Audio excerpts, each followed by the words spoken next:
Gente del vasto mundo del internet, ¿cómo están? Yo soy Trazo y bienvenidos a este primer podcast de muchos en los que hablaré sobre diferentes temas enfocados en el mundo de la literatura. Es un proyecto algo simple pero que tenía ganas de hacer y en el que siento que puedo explayar mis puntos de vista un poco más, cosa que en YouTube algunas veces no se puede. Antes de comenzar, un pequeño comercial. Si no sabes quién soy, puedes buscarme en mi canal de YouTube, El Blog de Trazo. Es un canal donde hago contenido literario un poco diferente a lo usual y hay blogs de comedia, reseñas de libros, recomendaciones de historias de Wattpad, entrevistas a escritores, etc. Espero que le puedas dar una oportunidad. Vamos a empezar con el primer tema de este podcast. El primer tema es el siguiente. ¿Por qué leer terror? ¿Para qué leer terror? ¿Qué sentido tiene leer este género? Por si no lo sabían, a mí me gusta muchísimo el terror en todas sus formas. Películas, videojuegos, podcasts, leyendas urbanas. Y dentro de los libros yo considero que es, junto a los videojuegos, un género que se puede explotar muchísimo, dado que da más oportunidad de desarrollar a los personajes, de explayar las motivaciones de los villanos, si es que las hay, de detallar escenarios que logren sorprenderte, etc. Entonces, ¿por qué leer terror? En lo personal yo comencé a leer terror a los 16 años aproximadamente y era una época en donde la lectura apenas empezaba a llamar mi atención. El primer libro de terror que leí fue El Resplandor de Stephen King y eso fue porque yo escuchaba a muchas personas decir que era un libro terrorífico y que era muy bueno y bueno, a grandes rasgos le echaban muchas flores. Un día mis papás llegaron a casa y me habían traído un regalo. Para este punto yo ya les había dicho que quería comprar ese libro y resultó que el regalo que me habían traído era El Resplandor de Stephen King. Yo no estaba tan acostumbrado a un libro de ese tipo, por lo que al principio sí se me hizo algo pesado, algo tedioso y hasta cierto punto un poco aburrido. Pero conforme iba leyendo, la historia tenía algo que me atrapaba. Llegué al punto de dormirme hasta tarde o no dormir por estar leyendo y por querer saber qué pasaba con los personajes. Terminé de leer el libro y me quedé con ganas de seguir leyendo a Stephen King, así que seguí leyendo de sus libros y también leía a otros autores que conocí en el camino. Y puedo decir que lo que me convenció a leer terror es la forma en la que se cuenta la historia y el desarrollo de personajes que podemos encontrar en ella. Me encantó la manera en la que Stephen King hizo que un personaje llegara al borde de la locura y cómo tocó temas importantes como la adicción al alcohol. El hecho de conocer a un personaje a profundidad y encariñarte con él hace que cualquier cosa que le suceda te preocupe y te tenga en suspenso. De alguna manera, el ver cómo reacciona el protagonista ante ciertas cosas y luego ponerte en sus zapatos es algo muy adictivo. Nosotros no queremos que el personaje sufra, pero cuando sucede nos crea una sensación de incertidumbre de saber cómo puede escapar de ese problema el protagonista. También es llamativo el hecho de que conocemos el miedo de nuestro protagonista, porque una escena genérica como el protagonista huía del asesino a través del bosque no da miedo por eso, sino que en los libros se nos puede detallar que quizá el protagonista tiene una familia y tiene miedo de morir, o quizá el asesino quiere matarlo por saber información importante. Se puede interpretar de muchas formas, y funciona mucho mejor cuando ya conoces casi a profundidad al protagonista. A lo que voy es que el miedo no está en el qué, sino en el por qué. Sin embargo, no todo debe centrarse en el protagonista, pues una historia de terror no es buena si no tiene un villano muy bien hecho. Quizás hablo por más de uno cuando digo que los villanos son el motivo por el que la gente lee terror, porque en los libros a los villanos también se les da un desarrollo y te encariñas con ellos por ser la piedra en el zapato del protagonista, por hacer sufrir al protagonista cada vez que aparece. Y mejor aún, cuando nos demuestran que el villano tiene miedos. Por poner un ejemplo rápido, el monstruo It, o eso, como lo conozcas. Es un monstruo que se alimenta del miedo de las personas, y cuando un grupo de niños se le ponen en su contra, o como decimos en México, se le ponen al tiro, el personaje entra en pánico, porque creía ser invencible y no debería de ser posible que un grupo de niños puedan casi vencer a una entidad cósmica. Si me preguntan a mí qué es lo que me gusta de un libro de terror, es el villano, el malo de la historia. ¿Por qué? Porque cuando un villano está muy bien hecho o muy bien desarrollado, se vuelve tan importante en la trama que en algunos casos no quieres que él o los protagonistas lo detengan. Volviendo al caso de It, el personaje te da miedo, te puede llegar a asustar enormemente, pero de alguna manera puedes amar cada capítulo en donde aparece y puedes identificarte con sus motivaciones, y cuando es vencido sí te genera cierta satisfacción, pero de alguna manera quieres saber más de él. En la mayoría de los casos los villanos son tan buenos que deseas volver a saber algo de ellos porque hacen un buen trabajo como antagonistas. Entonces, también por este motivo es que llama la atención el terror, porque podemos ver la historia desde dos perspectivas diferentes, el protagonista y el villano. En uno podemos ver cómo se siente el miedo y en otro podemos ver cómo dar miedo. Ahora bien, hay que dejar en claro una cosa, y es que si bien hacer un desarrollo de personajes es bueno, en mi punto de vista considero que no debe ser demasiado, no extenderse demasiado con el desarrollo. Este es un pequeño consejo que le doy a todos aquellos que quieren escribir terror, porque el terror es un género que te mantiene al borde, que debe tenerte todo el tiempo preguntándote qué va a suceder, qué es lo que viene, y si hay demasiado desarrollo, el lector puede aburrirse y puede terminar cansado del libro. Este es uno de los motivos por los que la gente no suele leer terror, y sobre todo es un motivo por el que la gente no lee a Stephen King y a Lovecraft, porque ellos algunas veces hacen demasiado desarrollo. Ellos hacen que conozcas casi desde la infancia a un personaje y lo hacen magistralmente, no lo niego. De hecho, Stephen King, ahora que recuerdo, ha dicho que él hace esto porque quiere humanizar a sus personajes. Pero reitero, en algunos casos sí se hace tedioso esto. Y sí, puede haber un excelente final y terminar el libro satisfecho por lo que leíste, pero la mayor parte de la lectura puede sentirse pesada, y eso no está tan bien para este género. Otro punto importante de por qué la gente debe leer terror es que en los libros de terror se da rienda suelta a la imaginación. Yo puedo decir que he visto muchas películas de terror. De hecho, de tanto que he visto, a veces ya ni las disfruto por predecir qué es lo que viene o qué va a pasar en ciertas situaciones. Pero cuando comencé a leer a Stephen King, como que mi visión del terror se expandió muchísimo. Y no solo con él, con muchos otros autores también. En películas veía historias de fantasmas, o de monstruos, o de asesinos. Ya saben, lo genérico. Pero de repente con Stephen King me encuentro historias como la desesperación de un hombre por adelgazar demasiado por culpa de una maldición, o un grupo de personas que se comen a los niños por el don especial que tienen. Es más sorprendente porque son cosas que no te esperas, y los libros de terror no son todos iguales. De hecho, todos tienen algo diferente y todos tienen algo que aporta al género de alguna manera. Sin ir muy lejos, ahí tenemos al Hotel Overlook, que sin ser una persona es uno de los mejores villanos de King. Dime tú, ¿en qué mundo un hotel embrujado se vuelve un villano memorable? Sí, lo sé.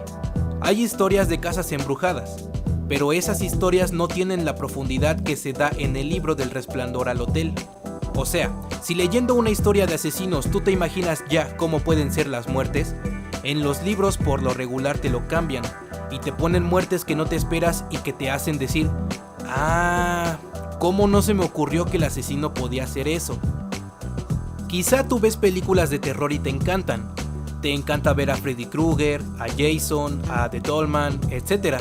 Quizá amas los videos de Dross, de Doctops, de La Habitación Oscura, de Mundo de Cabeza.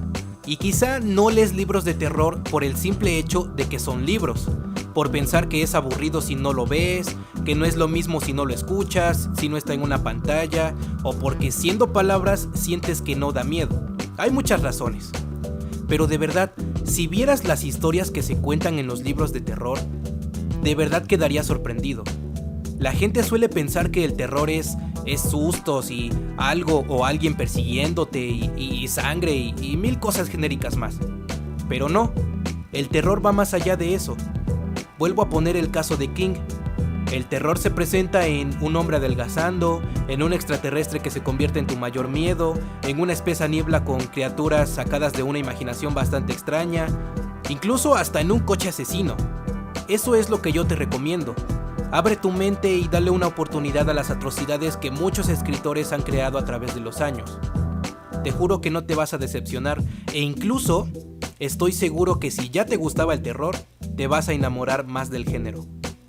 Esa es la magia del terror. que se pueden hacer más cosas de las que tú esperas. Y bueno, recapitulando un poco, estos son los puntos por los que debes leer terror. 1. Desarrollo de personajes, porque aquí puedes conocer sus alegrías, sus miedos y sus motivaciones y terminar encariñándote con él. 2. El villano, porque puedes también ponerte en sus zapatos, entender sus motivaciones y hasta conocer sus miedos. 3. Es un género trepidante dentro de la literatura, porque te va a mantener todo el tiempo expectante de qué va a suceder. Y 4. Que es inesperado, porque las historias de terror dentro de los libros no suelen ser como tú piensas. Vamos a hacer un pequeño corte y volvemos con el segundo tema de este podcast. Nos vemos en nada. Hola, soy Laura Tárrega, autora de La Biología Infortunium, del Imperio del Sueño y de Entre Vidas, y mando un saludo a todos los que escuchan a Plática con Trazo. Un abrazo. ¿Estás cansado de leer el mismo género una y otra vez? ¿Sientes que has leído de todo y ya nada te sorprende?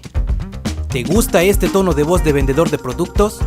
Pues tengo la solución para tu problema de aburrimiento. Te presento El Libro Perfecto. 1400 hojas de diversión en la que los personajes no te van a decepcionar. Desde que leí El Libro Perfecto, mi vida ha cambiado. Ahora puedo escuchar los colores y conseguí fruncir el ceño. El Libro Perfecto es el producto ideal para tus alumnos si eres maestro. Es otro motivo más para que la lectura se sienta obligada por ser una tarea. Desde que leí El Libro Perfecto, descubrí que fue primero entre el huevo y la gallina. Desde que leí El Libro Perfecto, ahora mi mujer ya no me pega si no lavo los platos. Desde que leí El Libro Perfecto, los de Coppel ya no me molestan por las deudas. No sé si tenga que ver que me cambié el nombre y ahora vivo en otra ciudad, pero ya no me molestan. Cómpralo en tu librería más cercana. El Libro Perfecto. 1400 hojas de diversión con las que dirás, valió la pena talar tantos árboles. Este programa no es parte de un partido político. Cualquier similitud con la realidad es mera coincidencia. Hola, yo soy Mónica con acento y estás escuchando Una Plática con Trazo. Oye tú, sí tú, el que está oyendo esto, ¿estás aburrido del contenido genérico de BookTube? No te preocupes, yo tengo la solución. Te presento el canal El Blog de Trazo. Un canal diferente al resto donde hablamos de libros de una manera más divertida e interesante que los demás. Blogs de comedia, recomendaciones de historias de Wattpad, entrevistas, reseñas de libros, unboxings de cosas relacionadas a los libros y mucho contenido más con el que llenar este espacio publicitario. Búscalo en YouTube y diviértete. El Blog de Trazo. Suscríbete.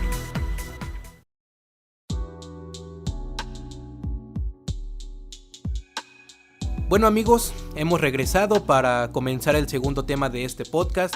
Espero que les esté gustando, que les esté pareciendo un poquito interesante y bueno, vamos a continuar. El segundo tema va un poco ligado al primero. Quiero hablar desde mi punto personal, ojo con eso, desde mi punto personal sobre algunos de los que son para mí los mejores villanos dentro de los libros en general. Insisto, es mi opinión personal. Puede que tú digas que estoy mal por poner a estos villanos como los mejores y se respeta. Entiendo que tú tengas otros gustos, así que respeta mi opinión. Hablaré sobre 5 villanos y vamos a ponerlos en modo top, del más leve al más horrible según mi criterio, con una breve explicación de por qué los pongo en su puesto. De una vez aclaro antes de que empiecen con ¿por qué no pusiste a Voldemort? ¿Y por qué no pusiste a X personaje? Ya sé que hay villanos mejores que los que voy a mencionar allá afuera esperando a ser leídos por mí, así que esta lista se puede actualizar con el tiempo. Por ahora voy a hablar sobre los libros que he leído yo. Fíjense que para mí lo que debe tener un buen villano no es el físico, que es algo que mucha gente piensa, porque todos cuando piensan en un monstruo o un villano aterrador, piensan en una criatura de 8 brazos con chorromil ojos, no sé, sacando baba y con un instinto de matar. Yo siento que eso no es realmente lo que da miedo. Para mí lo que da miedo es la forma de pensar y los actos de este villano. Bien puedes tener un monstruo de aspecto terrorífico y puede no darte miedo por las cosas muy simples que hace, como mutilar o devorar. Por poner un ejemplo, tenemos a la mamá de Carrie White, Margaret. Es la mamá de la protagonista del libro Carrie de Stephen King. O sea, pueden existir monstruos horribles. capaces de provocarte pesadillas o incluso edificaciones con cosas sacadas de una imaginación perturbada como la de Stephen King. Pero en el caso de Carrie, existe el miedo de que una loca fanática la castigue por prácticamente cualquier cosa que ella haga. Esa actitud, esa locura religiosa que tiene la mamá de Carrie es lo que la vuelve un personaje odiado y temido. Para mí las acciones son las que definen si un villano da miedo o no. Explico esto porque en este punto se basa el top que hice sobre los mejores villanos, se basa en lo que han hecho y en lo que son capaces de hacer con tal de conseguir sus objetivos. Bueno, en el puesto número 5 yo pongo a Hannibal Lecter, del libro El Dragón Rojo, si no mal recuerdo, sí, El Dragón Rojo. Lo pongo dentro de mi top de villanos porque, a ver, de buenas a primeras estamos hablando de canibalismo. Ya, o sea, creo que ya desde ahí no hace falta dar explicaciones. Además, el tipo tiene una imaginación increíble para comerse a las personas. ¿Y saben qué es lo que da más miedo? Que hay mucha gente allá afuera queriendo seguir los pasos del personaje. O sea, no está muy descabellado que alguien como Hannibal Lecter exista en el mundo. Pero bueno, no ahondemos mucho en eso, no se trata de esto este podcast. Hannibal Lecter, el quinto mejor villano para mí por el tema del canibalismo. En el puesto número 4 yo pongo... No es un personaje como tal, sino que son varios en conjunto. Estoy hablando de El nudo verdadero de la novela Doctor Sueño de Stephen King, secuela de El Resplandor. ¿Por qué lo pongo aquí? Porque para mí, algo peor que ver a un adulto comiéndose a otro, es ver a un adulto comiéndose a un niño.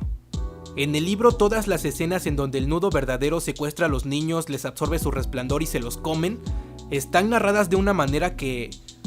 Bueno, al menos a mí me asustó muchísimo y me hizo decir, ¿qué demonios tiene Stephen King en su cabeza? Quizá no es tan terrorífico como el puesto anterior, porque no hay canibalismo, pero no dejan de ser niños, y cuando a los niños les pasa algo, a nadie le gusta. Entonces, puesto número 4, el nudo verdadero por comerse a los niños. En el puesto número 3 voy a poner a un personaje que todos o casi todos conocen en el mundo.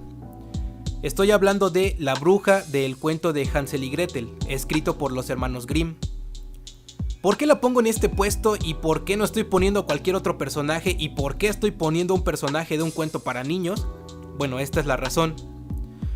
Verán, el nudo verdadero busca a los niños para comerse su resplandor y ya, ahí queda. Digamos que el cuerpo se queda como una carcasa muerta, como cuando tiras una cáscara de plátano. Ahí se queda. Pero la bruja de este famoso cuento hace algo peor. Primero, atrae a los niños con cosas bonitas y llamativas para ellos, como lo son dulces y cosas de esas. Los secuestra y los engorda para comérselos. Lo sorprendente es que eso es un cuento para niños. Para niños. Quizá los niños no lo notan, pero los adultos nos damos cuenta de la oscuridad y el cinismo que los villanos de los hermanos Grimm tienen. No lo vean por el lado de, ay, pero es un cuento para niños, eso no da miedo. No lo vean por ese lado. Véanlo por el lado de lo que representa y de las connotaciones morbosas que tiene una vez que te das cuenta de sus acciones. Por supuesto, tanto este como los dos personajes anteriores no dejan de ser villanos increíbles pese a lo que hagan. Entonces, puesto número 3, la bruja de Hansel y Gretel. En el puesto número 2 voy a poner a un personaje de Stephen King que muchos conocen. En este puesto pongo a Randall Flagg, de los libros Ojos del Dragón, Apocalipsis y mencionado en la saga de la Torre Oscura. El personaje es tremendamente malo. Por culpa de él, muchas civilizaciones enteras han sido destruidas. En cualquier lugar en donde aparece, este personaje crea caos y no se tienta el corazón a hacer cualquier actividad necesaria para conseguir sus objetivos. La gente que lea a Stephen King sabe muy bien quién es este personaje. No te voy a dar el spoiler para incentivar a la lectura, así que puedes leer cualquiera de los libros donde sale, Apocalipsis, Ojos del Dragón. No leas La Torre Oscura porque te vas a spoilear muchas cosas, así que eso déjalo hasta que seas un lector asiduo de King. Puesto número 2, Randall Flagg. Y para el puesto número 1, debo decir que es un villano que no solo a mí me aterró a muchas generaciones y todavía hoy sigue dando miedo. Por su culpa mucha gente llegó a tener bastantes bajas en su trabajo como payaso. Está en una historia que hasta hoy es demasiado criticada por los temas que toca. Y sobre todo es un villano muy conocido. En el puesto número 1, a mi criterio, está It. ¿Por qué lo pongo en este puesto? Porque su solo poder, fíjense, su sola presencia, provocó que un pueblo entero cayera a su merced. Estuvo años aterrorizando a muchas personas, y lo que es peor, se alimenta del miedo de los niños, también de los adultos, pero su alimento favorito son los niños. Eso se convierte en tu mayor miedo, y es una entidad capaz de provocar caos y destrucción sin precedentes. Sobre todo creo que de todos los villanos a los que he conocido, creo que es al que más le ha costado a un protagonista vencer. Si quieres saber más sobre este personaje, recomiendo muchísimo que leas el libro It. Vale la pena.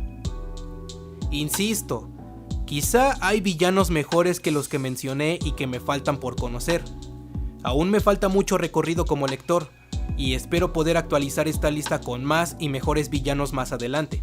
Aún así espero que esta pequeña vista a los villanos favoritos de Trazo te haya gustado, y espero tener algún villano en común a tus villanos favoritos.